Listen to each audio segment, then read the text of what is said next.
Arc fault circuit interrupter, or AFCI receptacles, are crucial components in modern electrical systems designed to enhance safety by detecting and mitigating electrical arcs that can lead to fires. The National Electrical Code, or NEC, provides detailed guidelines on where these devices are required to be installed in residential settings. Typically, AFCIs are mandated in locations prone to arc faults, ensuring enhanced protection for occupants and property. The primary purpose of an AFCI is to monitor the electrical current flowing through a circuit and detect any abnormal arcing conditions. Arcing can occur due to damaged wiring, loose connections, or insulation breakdown, creating a potential fire hazard. When an AFCI detects an arc fault, it quickly interrupts the power supply to the circuit, preventing the arc from escalating into a fire. This rapid response is critical for minimizing the risk of electrical fires and ensuring the safety of the electrical system. The NEC outlines specific areas within a home where AFCI protection is mandatory. These areas typically include bedrooms, living rooms, dining rooms, family rooms, dens, libraries, sunrooms, recreation rooms, closets, hallways, and similar areas. The broad scope of these requirements ensures that most living spaces within a home are protected against arc faults. However, there are specific situations and locations where AFCI protection may not be required, depending on the particular requirements outlined in the NEC. Firstly, understanding the evolution of AFCI requirements is essential. The NEC has progressively expanded the areas requiring AFCI protection over the years, reflecting ongoing efforts to improve electrical safety standards. Initially, AFCI requirements were limited to bedrooms, but subsequent editions of the NEC have broadened the scope to include nearly all living areas. This expansion underscores the growing recognition of the importance of arc fault protection in preventing electrical fires. Secondly, the NEC provides exceptions and specific guidelines regarding AFCI requirements in certain situations. For instance, AFCI protection may not be required for specific appliances or dedicated circuits that are already protected by other means, such as ground fault circuit interrupters or GFCIs. These exceptions are carefully defined to ensure that adequate safety measures are in place while avoiding unnecessary redundancy. It is also important to note that local jurisdictions may have their own amendments or interpretations of the NEC which can further influence AFCI requirements in a particular area. Therefore, consulting with local electrical inspectors or qualified electricians is crucial for ensuring compliance with all applicable codes and regulations. Thirdly, the installation of AFCI receptacles and circuit breakers is a critical aspect of ensuring their effectiveness. AFCIs must be installed correctly and wired properly to function as intended. This includes ensuring that the devices are properly grounded and that all connections are secure. Incorrect installation can compromise the AFCI's ability to detect arc faults and may even create additional safety hazards. Qualified electricians have the knowledge and expertise to install AFCIs correctly and verify their proper operation. The NEC specifies that AFCIs can be implemented using either AFCI circuit breakers or AFCI receptacles. AFCI circuit breakers are installed in the electrical panel and provide protection for the entire circuit, while AFCI receptacles are installed at specific outlet locations. Both types of devices offer arc fault protection, but they may be more suitable for different applications depending on the specific wiring configuration and the layout of the electrical system. Fourthly, understanding the difference between AFCI and GFCI protection is essential for ensuring comprehensive electrical safety. While both AFCIs and GFCIs are designed to protect against electrical hazards, they address different types of risks. AFCIs protect against arc faults, which can cause fires, while GFCIs protect against ground faults, which can cause electric shock. GFCIs are typically required in wet locations such as bathrooms, kitchens, and outdoor areas, where the risk of electric shock is higher. In contrast, AFCIs are primarily focused on preventing fires caused by arcing conditions in electrical wiring. Fifthly, when considering AFCI requirements for areas outside of bedrooms, it's important to refer to the specific edition of the NEC that is in effect in the local jurisdiction. The NEC is updated every 3 years, and each edition may include changes or revisions to the AFCI requirements. Consulting the latest edition of the NEC and any local amendments is essential for ensuring compliance with the most current standards. For example, the NEC typically requires AFCI protection in all 120-volt, single-phase, 15 and 20 amp branch circuits supplying outlets or devices installed in dwelling units. This requirement generally applies to all living areas, including living rooms, dining rooms, family rooms, and hallways. However, there may be exceptions for certain circuits or appliances, as previously mentioned.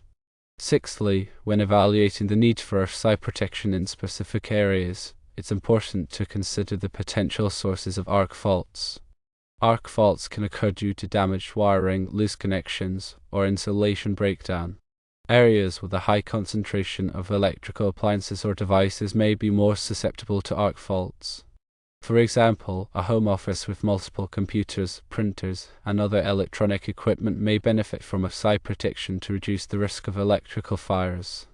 Similarly, areas with older wiring or evidence of rodent damage may also warrant AFCI protection. Seventhly, it is also important to understand the testing and maintenance requirements for AFCIs. AFCIs should be tested periodically to ensure that they are functioning correctly. Most AFCI receptacles and circuit breakers have a test button that can be used to simulate an arc fault and verify that the device trips as intended. Regular testing can help identify any potential problems with the AFCI and ensure that it is providing adequate protection. Additionally, AFCIs should be inspected periodically for any signs of damage or wear. Damaged AFCIs should be replaced immediately to maintain the integrity of the electrical system. Eighthly, when planning electrical work or renovations, it's essential to consider the impact on AFCI requirements. Any new or modified circuit should be evaluated to determine whether AFCI protection is required. This includes adding new outlets, installing new appliances, or remodeling existing spaces. Incorporating AFCI protection into the design of electrical systems can help ensure compliance with the NEC and enhance the safety of the home. Ninthly, when dealing with older homes, it's important to assess the existing electrical system and determine whether it meets current AFCI requirements. Older homes may not have AFCI protection, as these requirements have been added to the NEC over time. Upgrading the electrical system to include AFCI protection can significantly improve the safety of the home and reduce the risk of electrical fires. This may involve replacing existing circuit breakers with AFCI circuit breakers or installing AFCI receptacles at specific outlet locations. Tenthly, it is crucial to consult with qualified electricians and electrical inspectors when making decisions about AFCI protection. These professionals have the knowledge and expertise to assess the specific needs of a home and recommend the most appropriate solutions. They can also ensure that all electrical work is performed in compliance with applicable codes and regulations. 11thly, the cost of AFCI receptacles and circuit breakers should be considered when budgeting for electrical work. AFCI devices typically cost more than standard receptacles and circuit breakers. However, the added cost is justified by the enhanced safety and protection they provide. Investing in AFCI protection can help prevent electrical fires and protect occupants and property. 12thly, understanding the different types of AFCI devices available is important for selecting the most appropriate option for a specific application. There are branch feeder AFCIs, which protect the entire branch circuit, and combination AFCIs, which protect against both series and parallel arc faults. Choice between these types of devices depends on the specific wiring configuration and the level of protection desired. 13thly, when installing AFCI receptacles, it's important to follow the manufacturer's instructions carefully. Incorrect wiring or installation can compromise the AFCI's ability to detect arc faults and may even create additional safety hazards. Always disconnect the power supply to the circuit before working on electrical wiring and ensure that all connections are secure. 14thly, when troubleshooting AFCI problems, it's important to have a systematic approach. Common issues include nuisance tripping, which can occur due to normal arcing in certain appliances or devices. Identifying the source of the tripping and addressing any underlying wiring problems can help resolve these issues. Consulting with a qualified electrician is recommended for complex troubleshooting situations. 15thly, when dealing with aluminum wiring, it's particularly important to ensure that AFCI protection is in place. Aluminum wiring is more prone to corrosion and loose connections, which can increase the risk of arc faults. Using COALR connectors and properly installing AFCIs can help mitigate these risks. 16thly, when dealing with multi-wire branch circuits, it's important to use two-pole AFCI circuit breakers to ensure proper protection. Multi-wire branch circuits share a common neutral conductor, and a single pole AFCI may not be able to detect arc faults on both legs of the circuit. 17thly, when dealing with subpanels, it's important to install AFCI protection at the subpanel level to protect all of the circuits supplied by the subpanel. This can be accomplished by installing AFCI circuit breakers in the subpanel or by installing AFCI receptacles at the first outlet on each circuit. 18thly, when dealing with additions or remodels, it's important to extend AFCI protection to all new and existing circuits that are affected by the work. This ensures that the entire electrical system is protected in accordance with current codes. 19thly, when dealing with rental properties, it's important for landlords to ensure that the electrical systems are safe and compliant with all applicable codes, including AFCI requirements. This can help protect tenants from electrical hazards and reduce the risk of liability. 20thly, when dealing with manufactured homes, it's important to follow the specific AFCI requirements for manufactured homes, which may differ from the requirements for site-built homes. These requirements are typically outlined in the NEC and in the manufacturer's installation instructions. 21stly, when dealing with outdoor circuits, it's important to use weather-resistant AFCI receptacles and circuit breakers to protect against moisture and corrosion. Outdoor circuits are more exposed to the elements, which can increase the risk of electrical hazards.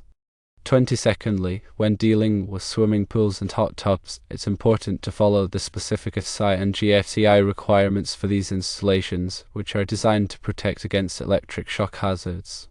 These requirements are typically outlined in the NEC and in local codes. 23rdly, when dealing with generators, it's important to follow the specific AFCI requirements for generator circuits, which may differ from the requirements for standard branch circuits. These requirements are designed to protect against backfeeding and other potential hazards. 24thly, when dealing with solar photovoltaic systems, it's important to follow the specific AFCI requirements for these systems, which are designed to protect against arc faults in the DC wiring. These requirements are typically outlined in the NEC and in the system's installation instructions. 25thly, when dealing with wind turbine systems, it's important to follow the specific AFCI requirements for these systems, which are designed to protect against arc faults in the DC wiring. These requirements are typically outlined in the NEC and in the system's installation instructions. 26thly, when dealing with energy storage systems, it's important to follow the specific AFCI requirements for these systems, which are designed to protect against arc faults in the DC wiring. These requirements are typically outlined in the NEC and in the system's installation instructions. 27thly, when dealing with electric vehicle charging stations, it's important to follow the specific AFCI and AFCI requirements for these installations, which are designed to protect against electric shock hazards. These requirements are typically outlined in the NEC and in local codes. 28thly, when dealing with agricultural buildings, it's important to follow the specific AFCI requirements for these buildings, which may differ from the requirements for residential buildings. These requirements are typically outlined in the NEC and in local codes.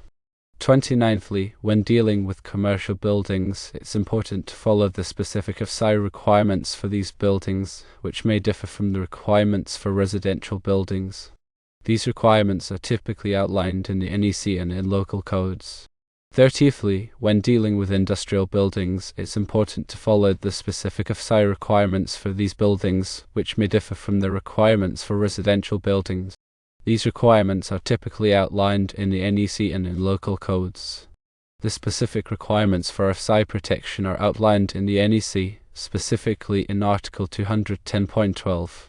This section details where AFCI protection is required in dwelling units, typically encompassing most living areas, to mitigate fire hazards caused by arc faults.